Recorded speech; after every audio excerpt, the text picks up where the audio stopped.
So hello guys, कैसे हैं आप सब।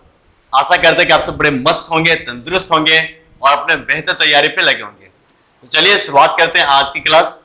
और सबसे पहले आप सबों का स्वागत करते हैं, ठीक है। इसके बाद शुरुआत करेंगे। तो चलिए, जैसे कि हम लोग प्रैक्टिस बैच तो काफी दिनों से कर रहे हैं, जिसमें कि अलग अलग चैप्टर के ऊपर प्रैक्टिस किए हैं।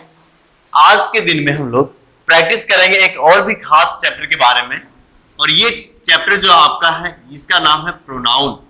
बोलिए मेरे साथ, कौन सा चैप्टर हम लोग करने वाले हैं? प्रोनाउन, ठीक।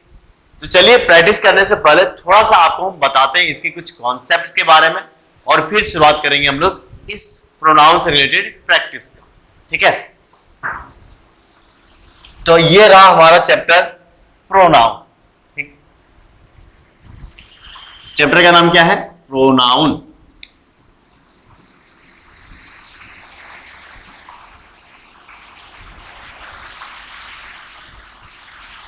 चलिए, अब ये प्रोनाउन चैप्टर है। अब इसका क्या क्या काम होता है, पहले उसको जानते हैं। तो आपको हम शुरुआत की इंट्रोडक्शन क्लास में ये बात किए थे कि कोई भी सेंटेंस बनता है तो सेंटेंस में एक आपके सामने वर्ब होता है, और वर्ब जो काम करता है वो एक सब्जेक्ट के अकॉर्डिंग काम करता है। किसके अकॉर्डिंग काम करता है? सब्जेक्ट के अकॉर्डिंग। और ये सब्जेक्ट जो एक सेंटेंस बनाने के लिए काम आता है, और ये सब्जेक्ट जो बनता है ये दो अलग अलग वर्ड से बनता है। एक वर्ड होगा आपके सामने नाउन, और दूसरा वर्ड क्या होगा? प्रोनाउन, ठीक। क्या होगा? नाउन और प्रोनाउन। अब देखिए, हम लोग कौन सा चैप्टर पढ़ रहे थे? प्रोनाउन। ये प्रोनाउन बनाया किसको? ये प्रोनाउन बनाया एक सब्जेक्ट को। और सब्जेक्ट का काम क्या होता है? सब्जेक्ट का काम होता है इस वर्ब को डायरेक्ट करना, इस वर्ब को एक्सप्रेस करना कि आखिर वर्ब कहना क्या चाह रहा है, वर्ब काम कैसे कर रहा है, ठीक। और सब्जेक्ट बना किससे? प्रोनाउन से। अब बताइए कि प्रोनाउन का क्या काम होगा? सर, प्रोनाउन का वही काम होगा जो एक सब्जेक्ट करेगा। इसका मतलब ये भी वर्ब को ही एक्सप्रेस करेगा, वर्ब को इंडिकेट करेगा, उसको डायरेक्ट करेगा, ठीक है। इसके बारे में ये काम करेगा। चलिए, दूसरी बात हम लोग क्या बोले कि सर वर्ब का कहीं ना कहीं एक इंपैक्ट पड़ेगा, उसका रिजल्ट किसी ना किसी के ऊपर आएगा। और यदि किसी के ऊपर आ रहा है तो उस चीज को आप क्या बोलेंगे? ऑब्जेक्ट बोलेंगे। क्या बोलते हैं उसे? ऑब्जेक्ट। और यही ऑब्जेक्ट जो बनता है ये कौन सा बनेगा? कौन सा वर्ड बनेगा? सर ये भी बनता है आपका नाउन एंड प्रोनाउन। क्या क्या बनेगा? नाउन एंड प्रोनाउन, ठीक है। इसका मतलब कि नाउन एंड प्रोनाउन आपका एक ऑब्जेक्ट बनाता है, और वही नाउन एंड प्रोनाउन क्या बनाता है? एक सब्जेक्ट। तो वर्ब को डायरेक्ट करने वाला भी वर्ड क्या होगा आपके सामने? प्रोनाउन। और वर्ब का रिजल्ट जिसके ऊपर पड़ेगा वो भी क्या होगा? प्रोनाउन, ठीक है। चलिए, ये तो बात हुआ प्रोनाउन का कायदा, प्रोनाउन कैसे काम करता है उसके बारे में। ये काफी हम शॉर्ट में आपको बताते हुए चल रहे हैं। पूरे डिटेल में पढ़ना होगा आपको तो आप ज्वाइन कर सकते हैं हमारे ऑफलाइन बैच, जिसमें हम बहुत ही डीप कॉन्सेप्ट आपको देते हैं इस चैप्टर से रिलेटेड। और भी ग्रामर के अलग अलग जितने सारे कॉन्सेप्ट होता है सबको काफी डीप से उसमें हम लोग क्या करते हैं? एक्सप्लेन करते हैं, ठीक है।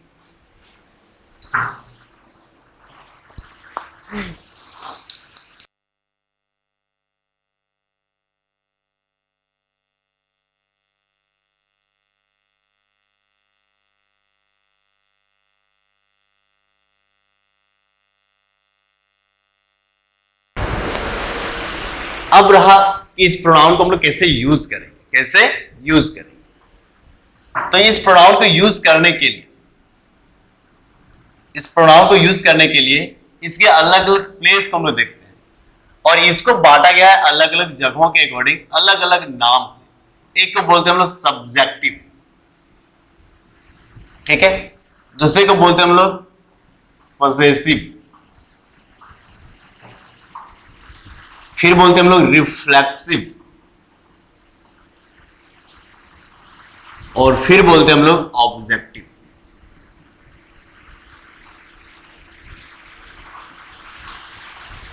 ये चार जो अलग अलग नाम इसीलिए दिया गया है क्योंकि इसके अलग अलग काम होगा, अलग अलग जगह पे ये आएगा। जगह के अकॉर्डिंग इसका नाम भी पड़ा है। सबसे पहले आपके सामने क्या लिखा हुआ? सब्जेक्टिव, दूसरा पजेसिव, तीसरा रिफ्लेक्सिव एंड ऑब्जेक्टिव। बताइए सब्जेक्टिव जो लिखा वो वर्ड है ये किस जगह पे आएगा? तो नाम ही जैसा पड़ा है सब्जेक्ट, इसका मतलब ये सारे के सारे प्रोनाउन किस जगह पर आएगा? सब्जेक्ट की जगह। ठीक है। दूसरा क्या लिखा हुआ? पजेसिव। पजेसिव का क्या मतलब होता है? पोजीशन से, और पोजीशन का मतलब होता है अधिकार से। इसका क्या मतलब होता है? अधिकार से। जब कभी आपको ऑब्जेक्ट के ऊपर अधिकार दिखाना, अपना अधिकार दिखाना हो, पोजीशन दिखाना हो, आप कौन से प्रोनाउन का यूज करेंगे? पजेसिव का। रिफ्लेक्सिव, रिफ्लेक्स का मतलब होता है खुद को ज्यादा दिखाना, खुद को मतलब आप सामने लाना। ठीक है, उसी को बोलेंगे रिफ्लेक्सिव। जब आपको इंफेसाइज करना, क्या करना हो? इंफेसाइज करना। और इंफेसाइज किसके ऊपर? आप बोलेंगे सर खुद के ऊपर, तब आप किसका यूज करेंगे? रिफ्लेक्सिव का। उसके बाद ऑब्जेक्टिव। ऑब्जेक्टिव किस जगह पे आएगा? ऑब्जेक्ट की जगह पे। तो ये अलग अलग नाम के कारण प्रोनाउन को अलग अलग 4 ग्रुप में हम लोग बांटे। अब सब्जेक्टिव में क्या क्या होगा? तो सब्जेक्टिव में स्पीकर के लिए, जो बोलता है उसके लिए सबसे पहले हम लोग यूज करते हैं आई। ठीक है। और आई यदि पोजीशन दिखाता है तो हम लोग क्या यूज करेंगे? माइंड। और आई यदि अपना खुद का रिफ्लेक्शन दिखाएगा तो क्या बोलेगा? My self. और आई यदि खुद का ऑब्जेक्ट तैयार करेगा तो क्या बनेगा? मी। ये आई का ही अलग अलग जगहों पे आने के कारण अलग अलग तरीके से इसका चेहरा चेंज हो जाता है। ठीक है। अब दूसरा स्पीकर के रूप में हम लोग क्या यूज करते हैं? वी। वी का पोजीशन दिखाना हो तो हम लोग क्या यूज करेंगे? आवर्स। वी का हम लोग रिफ्लेक्सिव यूज करेंगे तो हम लोग क्या बोलेंगे? Our selves. और वी का यदि ऑब्जेक्टिव यूज करेंगे तो हम लोग क्या बोलेंगे? यस। इसके बाद होता है लिसनर। और लिसनर में आपके सामने क्या देखते हैं? प्रोनाउन क्या यूज करते हैं हम लोग? तो सब सिवा अकेला क्या होता है? यू। और यू का यदि आपको पोजीशन बनाना तो हम लोग क्या बोलेंगे? योर्स। यू का यदि रिफ्लेक्सिव बनाना तो हम लोग क्या बोलेंगे? योर सेल्फ, या फिर योर सेल्फ्स।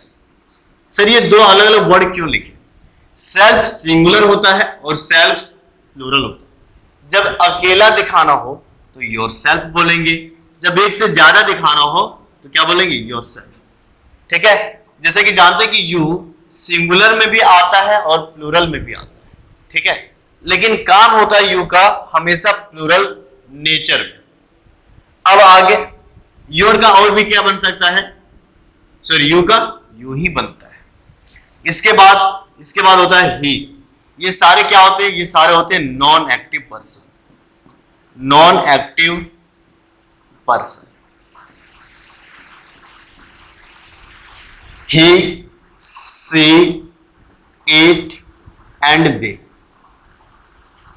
he का यदि हमको पोजीशन में तैयार करना हो तो क्या बोलेंगे हम लोग?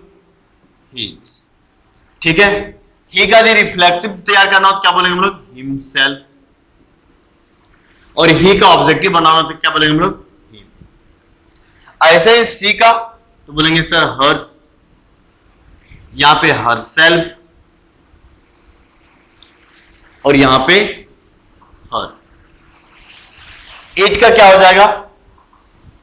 इट का पोजीशन में कुछ नहीं, इट सेल्फ। और यहां पे क्या होगा? इट। दे का बोलेंगे सर दे का देयर्स, यहां पे देम सेल्फ।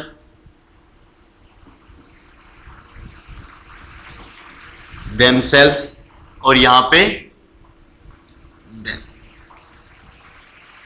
ये अलग अलग जितने सारे हम प्रोनाउन बोले हैं, ये सारे प्रोनाउन अलग अलग जगहों पे आने के कारण अलग अलग चेहरा में आया है, अलग अलग इसका स्पेलिंग है।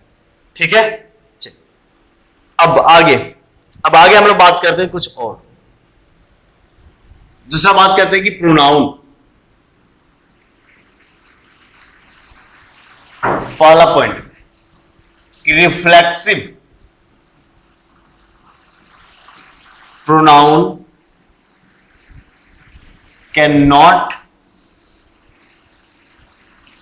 Can't be used as a subject. पहली बात कि हम लोग रिफ्लेक्सिव प्रोनाउन को सब्जेक्ट के अकॉर्डिंग नहीं लिख सकते। दूसरा,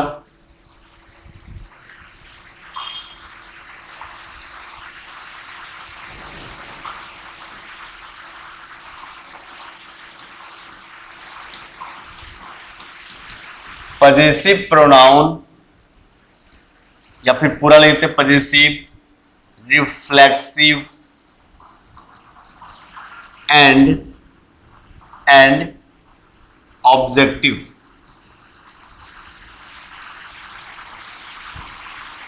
या सिर्फ दोनों लिखते हैं, possessive and reflexive pronoun come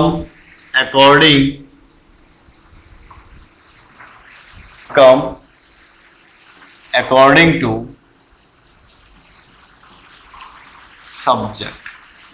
subject के अकॉर्डिंग आता है। ठीक है। तीसरा rule, whenever we use more than one singular personal pronoun,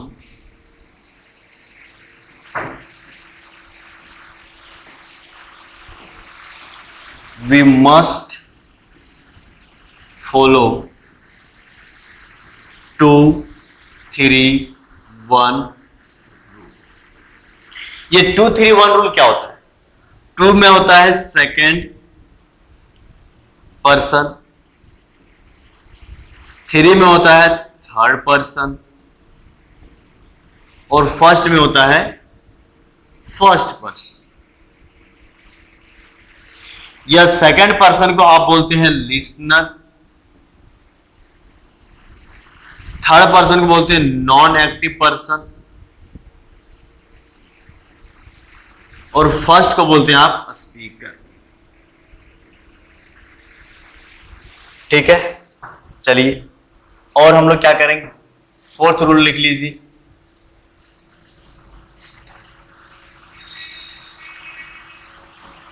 When we have to use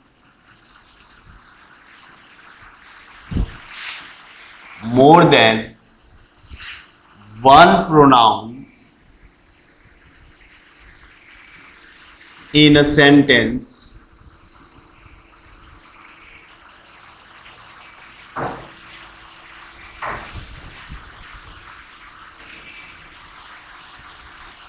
plural personal pronoun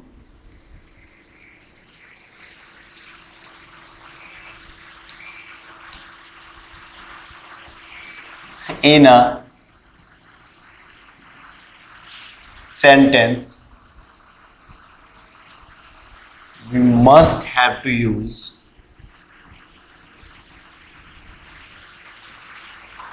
one, two, three rules। One का मतलब first person, to का मतलब सेकेंड पर्सन, और थ्री का मतलब थर्ड पर्सन। ठीक है, चलिए 5 each, every, either, neither,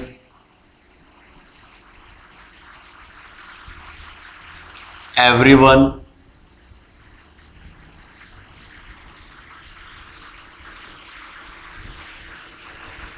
everything,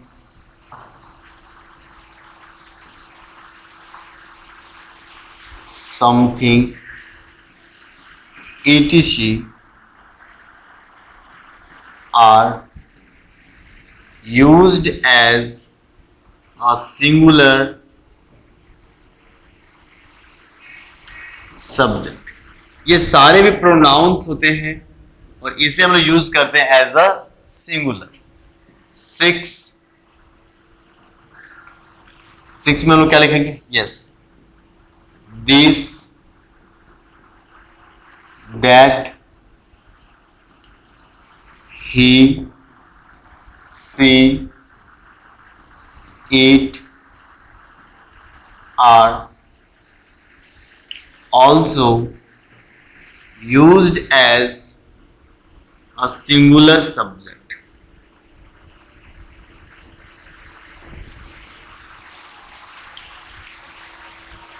ठीक है, आगे थोड़ा सा देख लेते हैं। काफी बेसिक वाला हम लोग यहाँ पे देखेंगे। कंप्लीट वाला आपको एक्सेस जो कंप्लीट कॉन्सेप्ट है ये आपको चैप्टर में मिलेगा। ठीक है, अभी वो बहुत बेसिक देख रहे हैं यहाँ पे। इसके बाद है these, those, they, you and we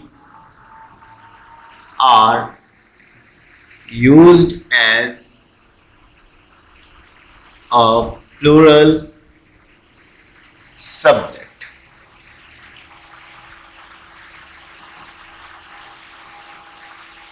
ठीक है, चलिए, तो ये सब कुछ बेसिक आपको भी बताया है। क्या क्या बताया बेसिक में? कि पहले तो रिफ्लेक्सिव प्रोनाउन को हम लोग सब्जेक्ट के रूप में यूज नहीं करते हैं। दूसरा कि पजेसिव हो एंड रिफ्लेक्सिव प्रोनाउन हो, ये आता जरूर है लेकिन किसके अकॉर्डिंग आता है? ये कम अकॉर्डिंग टू सब्जेक्ट किस तरह का यूज कर रहे हैं उसके अकॉर्डिंग आएगा। whenever we use more than one singular personal pronoun we have to use 2, 3 and 1 rule। इसमें एक एक्सेप्शन भी है, उसको बताएंगे। फिर 4 नंबर में कि हम लोग जब भी प्लूरल पर्सनल प्रोनाउन को यूज करते हैं तब हम लोग को यूज करना पड़ता है 1, 2, 3 का रूल। ठीक है, इसके बाद each, every, either, neither, everyone, everything, ये सारे आपको कैसा यूज किया जाता है? सिंगुलर सब्जेक्ट के रूप में। This, that, he, she, it, ये सारे आपके यूज किए जाते हैं सिंगुलर सब्जेक्ट के रूप में। और this, those, they, you and we, ये सब यूज किए जाते हैं प्लूरल सब्जेक्ट के रूप में। ठीक है, और इसी पर बेस्ड जितने सारे क्वेश्चंस हैं उसको आज हम लोग करेंगे। फिर नेक्स्ट डे में हम फिर से कुछ प्रोनाउन के और भी रूल्स बताएंगे और उसके ऊपर बेस्ड फिर हम लोग काम करेंगे। तो जितने थ्योरी के ऊपर बेस्ड आज का प्रैक्टिस सेशन रहेगा उतने सारे रूल्स आज आपको बताएं। नेक्स्ट क्लास में फिर और जो नेक्स्ट आपका कॉन्सेप्ट बचेगा उसको बताएंगे और उसके ऊपर हम लोग प्रैक्टिस करेंगे। तो चलिए अब हम लोग करते हैं इस पे बेस्ड प्रैक्टिस। और क्वेश्चन नंबर आप लोग जरा पढ़िए फर्स्ट को, क्वेश्चन 1 को जरा पढ़िए एक बार और बताइए कि क्या इसका आंसर बनेगा। The board of directors want the facilities of car and accommodation for itself. ठीक है, चलिए अब बताइए यहां पे सेल्फ वाला जो कुछ भी था ये क्या था? रिफ्लेक्सिव प्रोनाउन था।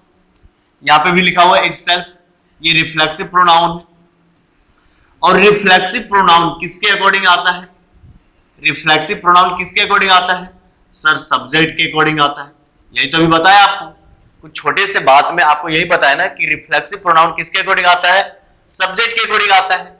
अब चलिए खोजते हैं उस इटसेल्फ का सब्जेक्ट क्या है। The board of directors want the facilities of car and accommodation for itself. अब ये बताइए हमको यहाँ पे, इसका यदि हम सब्जेक्ट ढूंढेंगे तो सब्जेक्ट क्या बनेगा? The board. क्या बनेगा? The board. और बोर्ड किसका है? आप बोलेंगे सर डायरेक्टर्स का है। और डायरेक्टर्स क्या होता है? आदमी होता है या फिर कोई वस्तु होता है? सर ये आदमी होता है। ठीक है, और हम लोग इट किसके लिए यूज करते हैं? सर हम लोग इसको नॉन लिविंग के लिए यूज करते हैं। इसका मतलब ये यूज सही है या गलत है? इसका मतलब ये यूज सही है या गलत है? सर गलत है। तो इसी को आपको सुधारना था। इसी को क्या करना है? आपको सुधारना है। एक्चुअली ये सेंटेंस कॉमन एरर का था लेकिन जो टाइपिस्ट है वो ऑप्शन नहीं बनाया, आपको सेंटेंस को ही सही करना है। सेंटेंस को ही क्या करना है, सही करना है। चलिए अब यहां पे सही क्या करेंगे, अब यहां पे सही क्या करेंगे सर, यहां पे हमको सब्जेक्ट के अकॉर्डिंग इसका रिफ्लेक्सिव प्रोनाउन यूज करना पड़ेगा। अब ये आदमी है और आदमी का बोर्ड है, मतलब इस बोर्ड में एक आदमी है, एक से ज्यादा है, डायरेक्टर एक है या एक से ज्यादा है, सर एक से ज्यादा है। इसका मतलब ये वे लोग बना क्या, हाँ वे लोग बना, और वे लोग है तो वे लोग यानी दे का आपके सामने रिफ्लेक्सिव क्या बनता है सर, देमसेल्व्स। क्या बनता है ये, देमसेल्व्स। इसलिए यहां पे आंसर आप क्या करेंगे, देमसेल्व्स। ठीक है, कोई तकलीफ नहीं। अब इसका सही आंसर क्या हो जाएगा, अब इसका सही आंसर होगा the board of directors want the facilities of car and accommodation for themselves. ठीक है, यदि गलती नहीं होगा तब हम लोग करेंगे नो एरर, अदरवाइज फिर हम लोग यहाँ पे सुधारेंगे।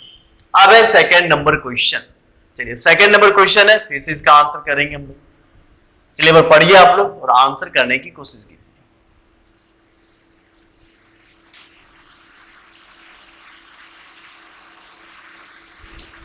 अब हम लोग यहां पे करते हैं, पढ़ते हैं सबसे पहले each teacher sorry every teacher and every student of this school is determined to do their best for the benefit of all.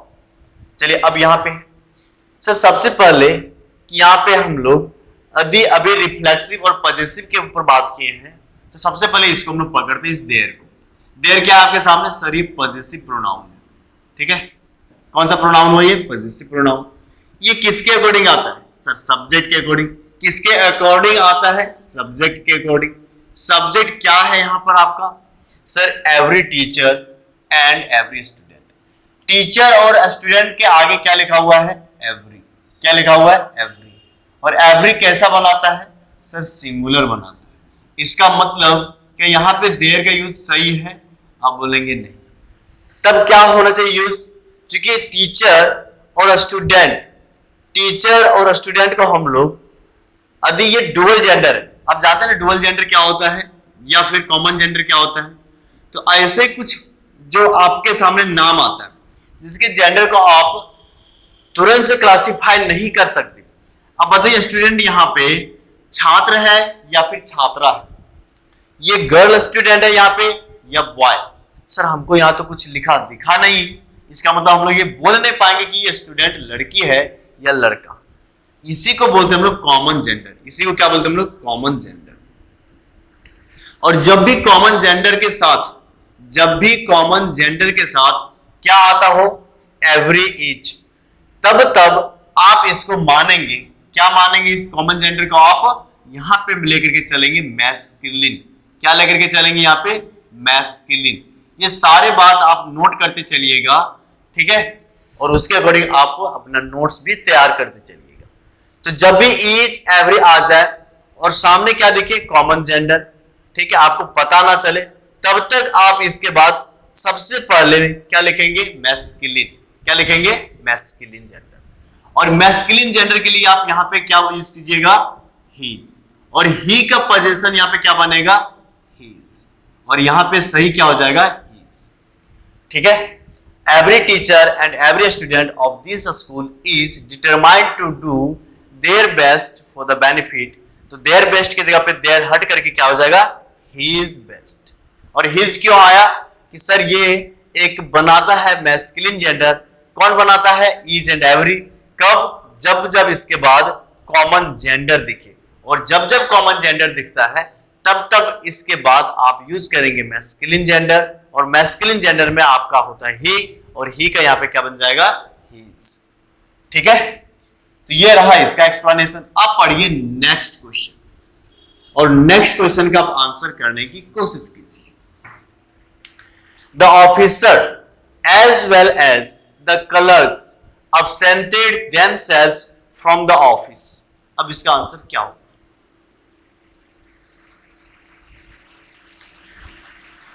इसका आंसर क्या होगा। चलिए तो सबसे पहले हम लोग यहां पे फिर से आपके सामने वही बात हुआ, पजेसिव रिफ्लेक्सिव प्रोनाउन और पजेसिव प्रोनाउन का काम। यहां पे देखिए ये क्या लिखा हुआ आपके सामने, लिखा पजेसिव प्रोनाउन, और ये लिखा क्या है, देमसेल्व्स। ठीक है, पजेसिव प्रोनाउन है, ये आता किसके अकॉर्डिंग है, पजेसिव प्रोनाउन है तो आता किसके अकॉर्डिंग है सर, सब्जेक्ट के अकॉर्डिंग। किसके अकॉर्डिंग, सब्जेक्ट के अकॉर्डिंग। और सब्जेक्ट आपके सामने क्या बना, सब्जेक्ट आपके सामने द ऑफिसर या द क्लर्क्स, दोनों में से कौन बना, या दोनों बना। सर एज वेल एज, क्या है यहाँ पे, एज वेल एज। और आप बताए थे कि एज वेल एज जब भी रहे तो इससे पहले वाला यानी कि द ऑफिसर, यही पर बनता है हमारा सब्जेक्ट, यही क्या बनता है हमारा सब्जेक्ट। ठीक है, जब ये सब्जेक्ट बना द ऑफिसर, बताइए ये सिंगुलर है, अकेला है, या एक से ज्यादा है। सर ये सिंगुलर है, और सिंगुलर में द ऑफिसर कौन सा जेंडर बनेगा, सर ये कॉमन जेंडर, तो हम लोग लेंगे मैस्कुलिन जेंडर। अरे कॉमन जेंडर है तो हम लोग क्या लेंगे, मैस्कुलिन। और मैस्कुलिन जेंडर लेंगे तब ये क्या बनेगा सर, इसको हम बोल सकते हैं ही। और ही का पोजीशन तैयार क्या होगा सर, हीज।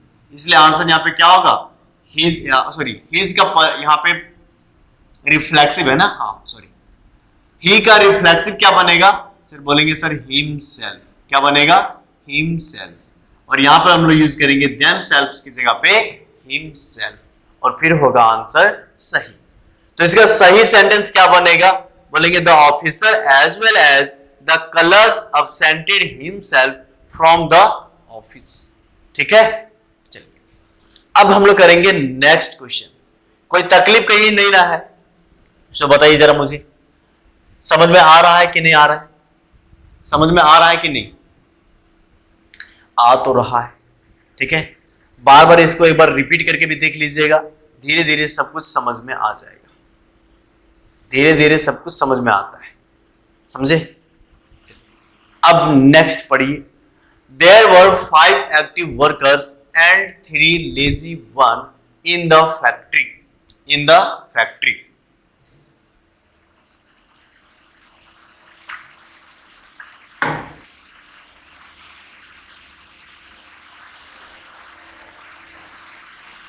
क्या लिखा हुआ है, there were 5 active workers and 3 lazy one in the factory.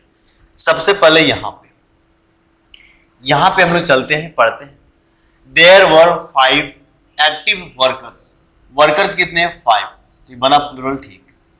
And 3 lazy one, one यहां पे सबसे पहले आपको ना प्रोनाउन के चैप्टर में वन कभी कभी आपको एक आदमी को इंडिकेट करते हुए यूज किया जाता है, जिसे बोला जाएगा कि one who obeys the rule. अब यहां बताइए वन, जो यहां पे किसके बारे में बात कर रहा है, आदमी के बारे में। किसके बारे में, आदमी के बारे में। ठीक है, वैसे ही यहां पर जो वन आया है ये एक आदमी को लेकर के एज ए प्रोनाउन आया है। ठीक है, एज अ प्रोनाउन। अब बताइए इसके आगे कितने लिखे हुए, 3, और 3 आदमी, और यहां पे सिर्फ सिंगुलर वन लिखा हुआ है, सही लिखा हुआ है या गलत। बोलेंगे जब यहाँ पे 3 है इसका मतलब प्लूरल बनाया, तो वन यहाँ पे सिंगुलर कैसे होगा, इसका मतलब इस वन को भी प्लूरल बनाना पड़ेगा, और वन का प्लूरल क्या बनेगा, वंस बनेगा। ठीक है, इसलिए हम लोग क्या बोलेंगे, there were 5 active workers and 3 lazy ones in the factory. ठीक है, कोई तकलीफ की बात नहीं। अब हम लोग करेंगे नेक्स्ट वन। अब हम लोग क्या करेंगे, next one. There is none who can support you in this crucial period. अब बताइए यहां पे क्या होगा। तो एक बात क्या है कि आपके सामने कुछ वर्ड ऑल, ठीक है, नन, ये सब जो वर्ड है, ये सब वर्ड के आगे आप हु का यूज ना करके किसका यूज करेंगे, दैट का।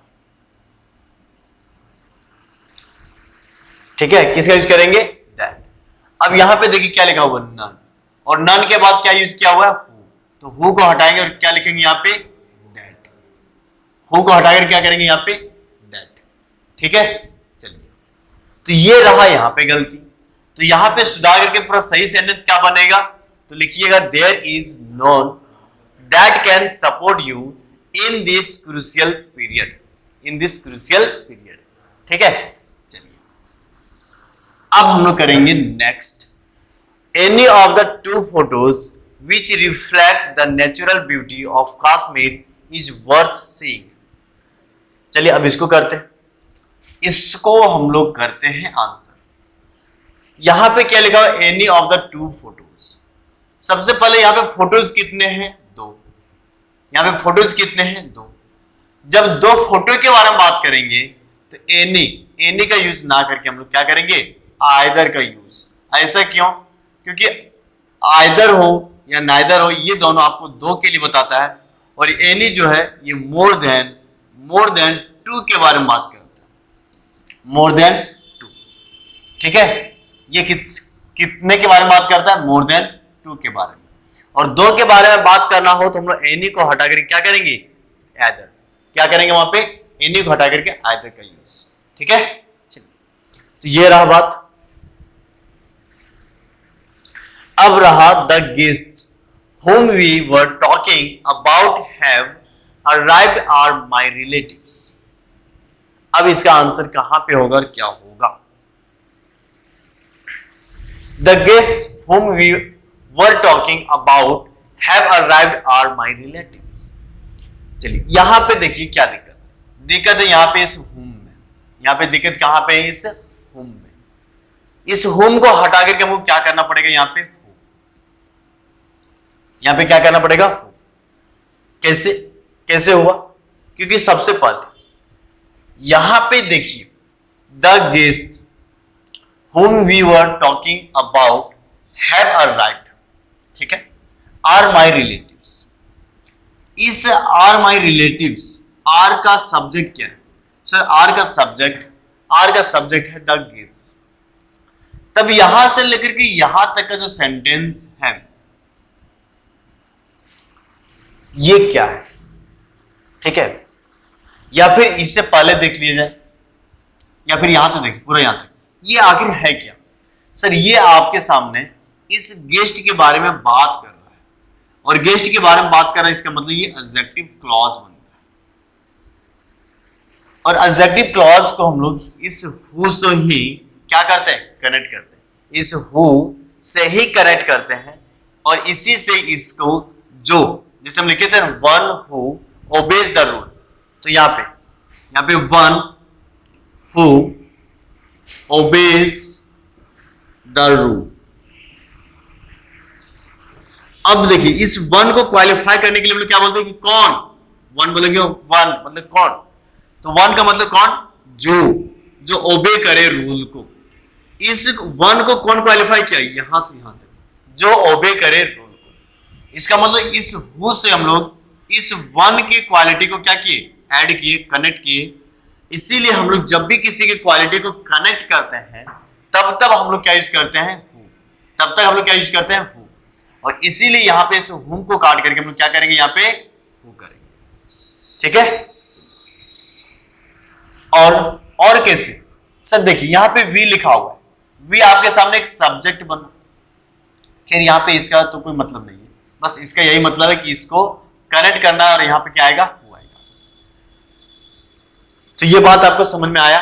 थोड़ा सा यहां पे क्या हो रहा है, थोड़ा सा यहां पे आपको क्रिटिकल लग रहा है, लेकिन कोई बात नहीं, धीरे धीरे करके समझ में आ जाएगा। और ये प्रैक्टिस बैच एक दिन के लिए नहीं है, कंप्लीट चलेगा, रेगुलर चलेगा। तो एक बार नहीं, बार बार दूसरे तरीके से हम लोग करेंगे प्रैक्टिस, लेकिन करते रहेंगे, सीखते रहेंगे, समझते रहेंगे, और अपने आप को और भी ज्यादा पुष्ट करेंगे। ठीक है, अब है आगे आपके सामने, he introduced to the chairman as the president of the workers association. चलिए इसका आंसर बताइए। ये रिफ्लेक्सिव प्रोनाउन जो बताए हैं अभी, थोड़ा सा हल्का सा, कंप्लीट डिटेल तो उसके कॉन्सेप्ट यहां पे बता नहीं पाए क्योंकि प्रैक्टिस बैच है।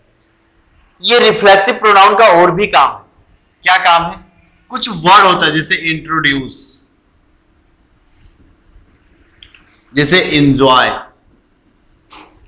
जैसे अब्सेंट, जैसे प्रेजेंट, ठीक है। ये सारे जो वर्ड होते हैं, इन सारे वर्ड को एक ऑब्जेक्ट की जरूरत पड़ता है, और यदि ऑब्जेक्ट कुछ नहीं है तो सब्जेक्ट का ही रिफ्लेक्सिव फॉर्म, सब्जेक्ट का ही क्या ले लेता है, reflexive form as an object. कौन कौन से word, introduce, enjoy, absent, present, etc. यहाँ पे और भी बहुत सारे वर्ड्स आ जाएंगे। ये सारे के सारे वर्ड, ये सारे के सारे वर्ड्स क्या लेता है, रिफ्लेक्सिव एज एन ऑब्जेक्ट। अब इसी चीज को यहां पे देखिए, यहां पे क्या लिखा हुआ, इंट्रोड्यूस, और इंट्रोड्यूस्ड के बाद कोई ऑब्जेक्ट यहां पे है, टू नहीं, टू ऑब्जेक्ट नहीं होता है, टू प्रीपोजिशन है, और ये अपना ऑब्जेक्ट लेकर के आता है जो कि द चेयरमैन। द चेयरमैन आपके इंट्रोड्यूस के लिए ऑब्जेक्ट नहीं बन रहा, ये किसका ऑब्जेक्ट बन रहा है, इस प्रीपोजिशन का, क्योंकि प्रीपोजिशन के बाद आया हुआ है। आपको चाहिए किसका, आपको चाहिए इस इंट्रोड्यूस्ड का। इसका मतलब इसका तो कोई ऑब्जेक्ट यहां पे नहीं है, इसका ऑब्जेक्ट नहीं है, तो इसका ऑब्जेक्ट नहीं है, तो यहां पे इसको क्या चाहिए, एक रिफ्लेक्सिव। किसका रिफ्लेक्सिव चाहिए सर, सब्जेक्ट का। सब्जेक्ट यहां पे क्या है, ही, तो ही का रिफ्लेक्सिव क्या होगा यहां पे, हिमसेल्फ, और आंसर होगा he introduced himself to the chairman as the president of the workers association. ठीक है। तो ये सारे छोटे छोटे और भी जो कॉन्सेप्ट है कंप्लीट आपको चैप्टर में मिलेगा। ठीक है, चैप्टर का मैराथन आपके सामने हम डाल लेकर के आएंगे, उस दिन आप जरूर देखिएगा। ठीक है। अब हम लोग करते हैं नेक्स्ट क्वेश्चन, और एक बार क्वेश्चन को पढ़ लीजिए, थोड़ा साफ कर देते ताकि आप बढ़िया से पढ़ पाए। चलिए, सारे बात को आप जितने सारे कॉन्सेप्ट अभी बात कर रहे हैं ना, सारे अपने शब्दों में लिखते हुए भी चलिएगा। प्रैक्टिस का मतलब यही होता है कि केवल सुनना नहीं, कुछ कुछ लिखते भी चलना, और पेन पेपर के साथ बैठना है, समझे। अदरवाइज बस सुनने का काम मत कीजिएगा, नहीं तो इधर से सुनिएगा उधर से निकल जाएगा।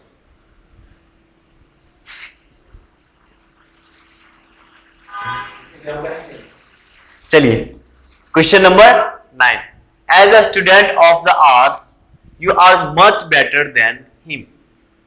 अब यहां पे क्या करना है, यहां पे करना है आपको इस देन का काम। ठीक है, as a student of arts you are much better than him. जब भी आपको किसी से मच बेटर देन या फिर कंपैरिजन करना हो, कंपैरिजन के जस्ट बाद आपको सब्जेक्टिव केस ही चाहिए। कौन सा केस चाहिए, सब्जेक्टिव केस चाहिए। और यहां पे हिम कौन सा केस लिखा हुआ है, ये लिखा हुआ है ऑब्जेक्टिव केस। इसका मतलब इसको हमको हटाना पड़ेगा और क्या करना पड़ेगा वहां पर, सब्जेक्टिव केस। तो मच बेटर देन ही की जगह पे क्या लिखेंगे हम लोग, ही। हिम की जगह पे क्या लिखेंगे हम लोग, ही। ठीक है। और अब सही आंसर क्या हो जाएगा, as a student of arts you are much better than he. तो जब आपको किसी से कंपैरिजन करना है, देन का सेंस आए, बेटर देन का सेंस आए, तब आप क्या यूज करेंगे, सब्जेक्टिव केस। और सब्जेक्टिव केस में क्या होगा, यहाँ पे हिम की जगह पे ही। और ये हुआ इसका सही आंसर, लिख लिए। तो इसको अब हटाते हैं। अब नेक्स्ट क्वेश्चन नंबर 10 हम लोग बताएंगे। He hates everybody and everything who reminds him of his blunder. चलिए, अब यहां पे आंसर क्या होगा, he hates everybody and everything who reminds him of his blunder. अब यहां पे बताइए, यहां पे क्या लगा हुआ है, he hates everybody and everything जो reminds him of his blunder. यहां पे क्या होगा, क्या गलती है, आपको क्या लग रहा है, जरा एक बार कमेंट करके, जरा एक बार कमेंट कीजिए क्या गलती यहां पे होगा।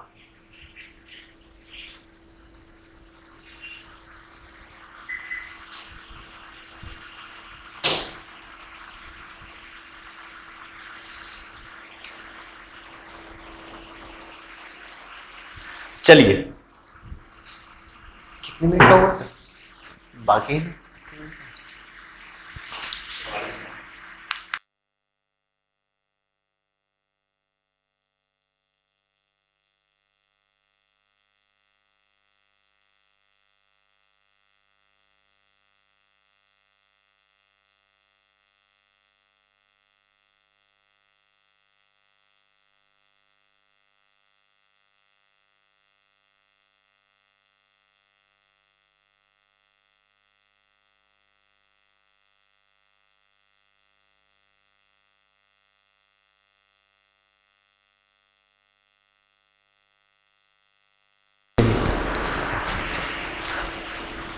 तो आप एक बार क्वेश्चन नंबर 10 से लेकर के 20 तक बढ़िया से देख लीजिए।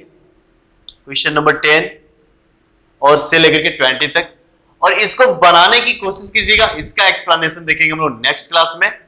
और तब तक के लिए जय हिंद,